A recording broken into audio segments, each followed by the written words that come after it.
नमस्ते बच्चों। भाषा और धर्म में पाई जाने वाली विविधता भारतीय समाज की महत्वपूर्ण विशेषता है।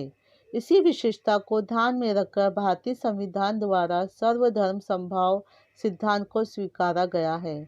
मध्यकालीन भारतीय समाज जीवन में भी इसी सिद्धांत के आधार पर धार्मिक सौहार्द के प्रयास हुए थे। इन प्रयासों में भक्ति आंदोलन, सिख धर्म और सूफी पंथ का हमारे समाज में विशेष स्थान है। ये विचारधाराएं भारत के अलग अलग प्रदेशों में निर्माण हुई।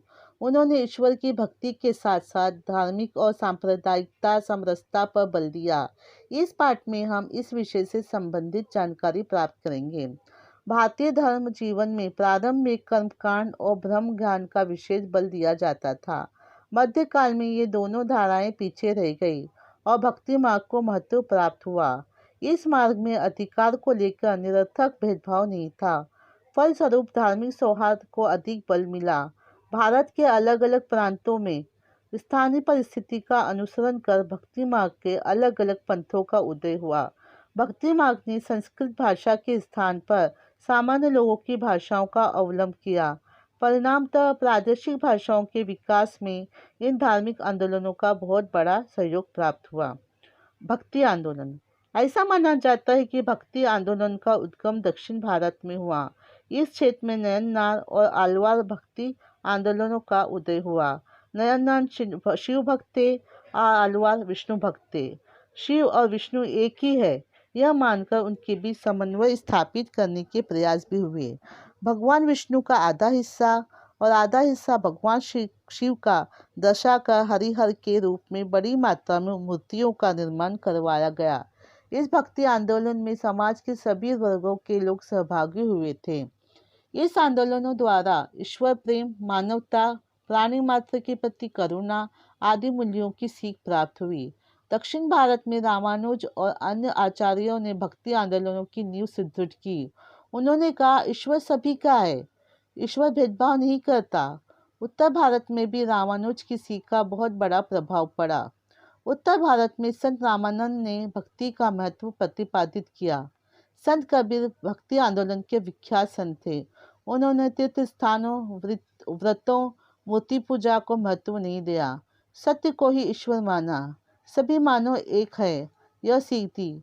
उन्होंने जाति भेद, पंथ भेद, धर्म भेद माने नहीं थे।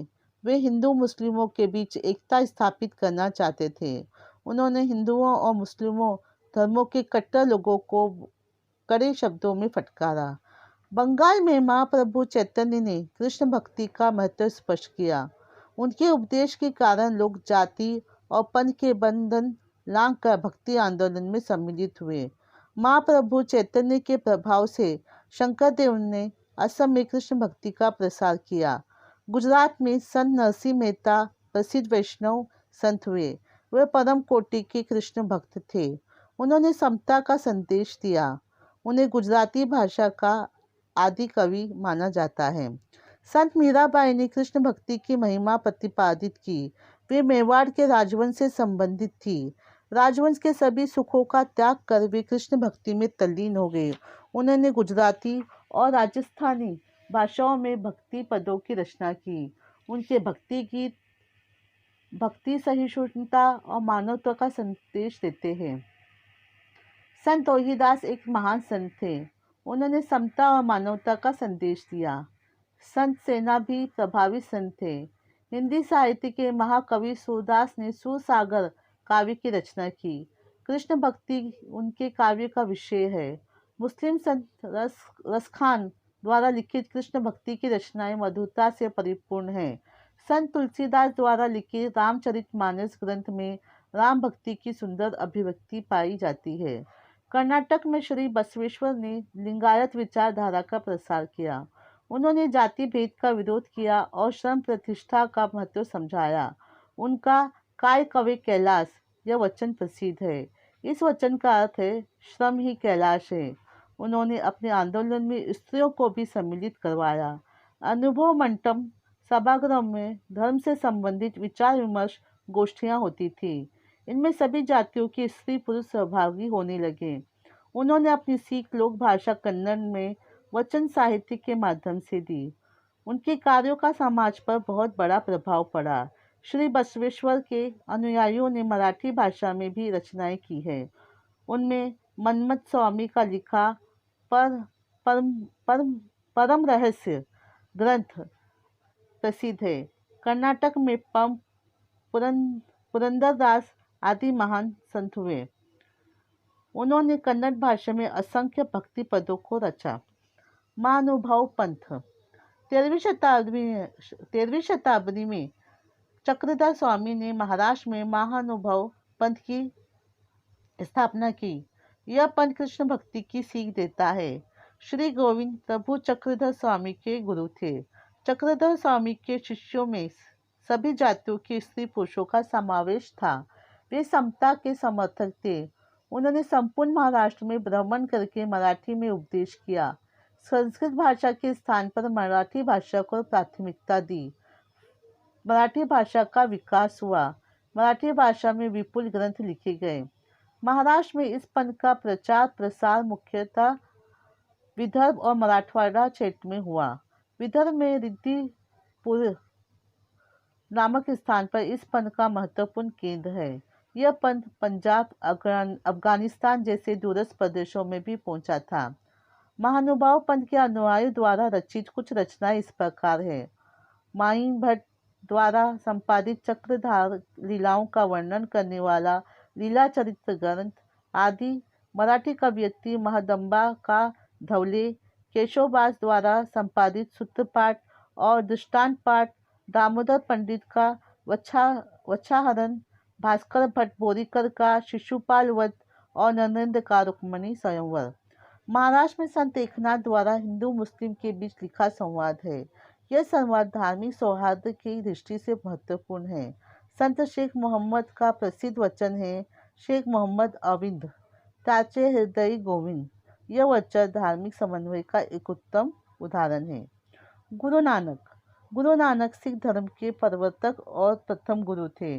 उनके कार्यों का उल्लेख धार्मिक समन्वय के बहुत बड़े प्रयास के रूप में करना चाहिए। वे हिंदू और मुस्लिम धर्मों के तीर्थ स्थानों पर गए। वे मक्का भी गए थे। भक्ति भाव सभी और एक जैसा है, यह बात उनके ध्यान में आई।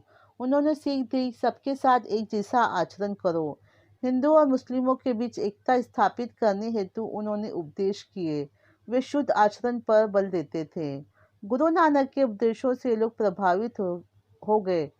उनके शिष्यों की संख्या दिन प्रतिदिन बढ़ती गई। गुरु नानक ने अनुयायियों को शिष्य अर्थात सिख कहते हैं। गुरु ग्रंथ साहिब सिखों का पवित्र ग्रंथ है।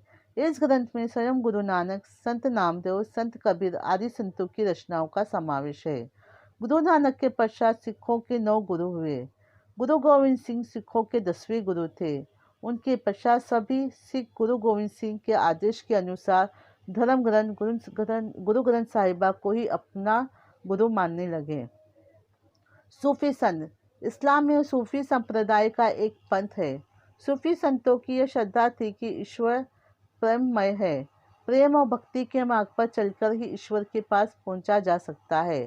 सभी प्राणी मात्रों के प्रति प्रेम हो, ईश्वर का स्मरण करे, सादगी से रहे, यह सीख सूफी संतों ने दी। ख्वाजा मोइनुद्दीन चिश्ती, शेख निजामुद्दीन औलिया महान सूफी संत थे। सूफी संतों के उपदेश के कारण हिंदू मुस्लिम समाज में सौहार्द स्थापित हुआ। भारतीय संगीत में सूफी संगीत परंपरा का बहुत बड़ा योगदान रहा है। संतों के बताए हुए भक्ति मार्ग पर चलते हुए आचरण करना सामान्यतः लोगों के लिए आसान था। भक्ति आंदोलन में सभी स्त्री पुरुषों को प्रवेश था। संतों ने अपने विचार लोक भाषा में बताए। वे विचार सामान्य लोगों को अपने लगे। भारतीय संस्कृति के निर्माण और संरचना प्रक्रिया में भक्ति मार्ग का बहुत बड़ा योगदान रहा है।